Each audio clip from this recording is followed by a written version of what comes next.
Hello and welcome to another video review. This is Traffic Department 2192 for DOS.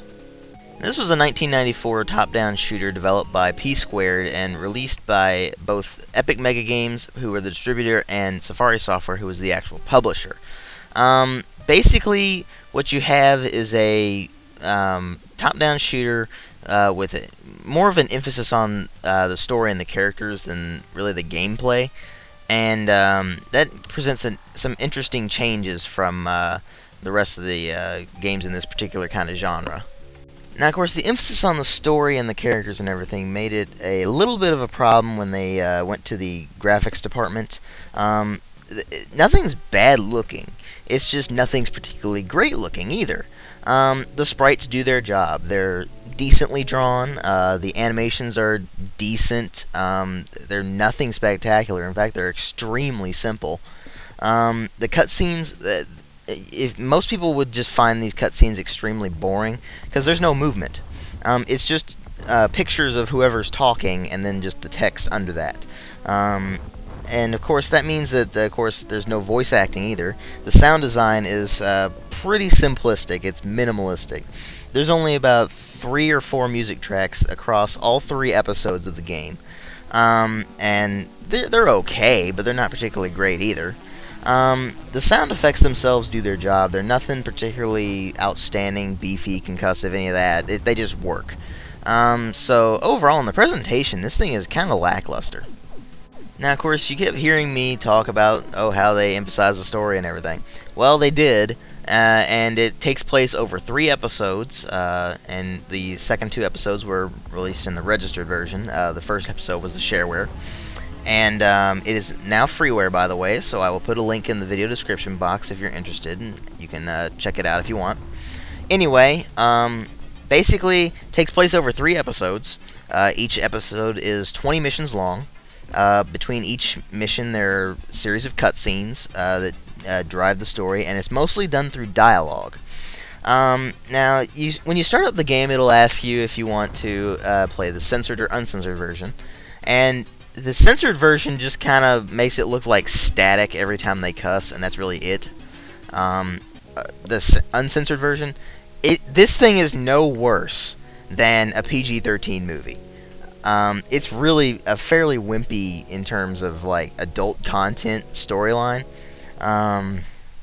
It's just that the character you play as is a complete bitch.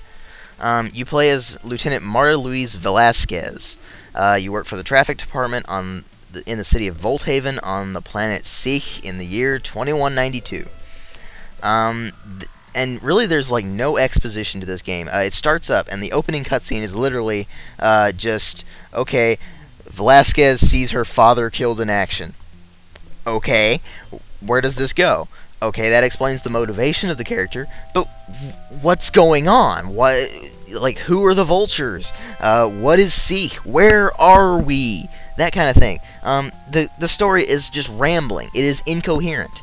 Now, the first episode, when you're playing the game, the story works okay.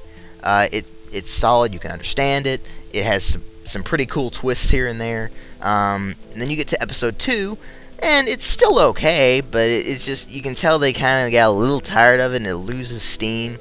But then you hit the 3rd episode. Now, 3rd episode is where nothing makes sense.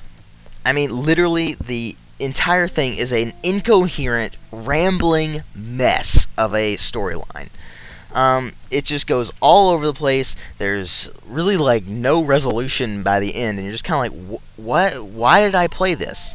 And you're definitely not playing it for the mission variety. There's basically 3 types of missions in the entire game, across all 3 episodes. You either go from point A to point B, you go around blowing stuff up, or you try to defend something from getting blown up. That's really it.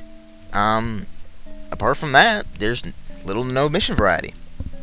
I mean, you'll be piloting different skids here and there, but really that doesn't have too much of an effect on whether you actually play a different way or not. You just get more or less annoyed by the fact that you can't blow stuff up as easily, or you can't move as fast. But anyway, I would say that in this particular genre, this is a pretty solid game. It's not all that great. It's not all that bad either. If you're gonna play this, I would say that you'd probably want to play the just episode 1 and maybe episode 2. Just don't bother with episode 3, because by the time you're playing episode 3, you're just like, okay, I hate the main character now, and well, why am I playing this? Like I said, incoherent, rambling mess of a story. It's a weird sci-fi thing that has like more techno babble than Star Trek. I mean, you got friggin' cloning, mind control, cybernetics, betrayal, infiltration, and warfare, all in the same story. None of it really goes anywhere. It's just like they kind of throw these in to add a little bit of variety to their storyline, and it doesn't really make a lot of sense. But overall, solid game in terms of the gameplay itself, but it's, again, it has very little variety. The story is a rambling mess, and that's really what's emphasized. The presentation of it's really not all that great either. But as a game, it's decent. It's worth checking out if you're a fan of the genre, but I wouldn't say it's something to check out if you're looking to get interested in said genre. But that said, it has a very small but very dedicated community around it. But anyway, again, it's freeware. I'll put the link in the video description box, and you can check it out if you want to. But I don't really highly recommend it at all.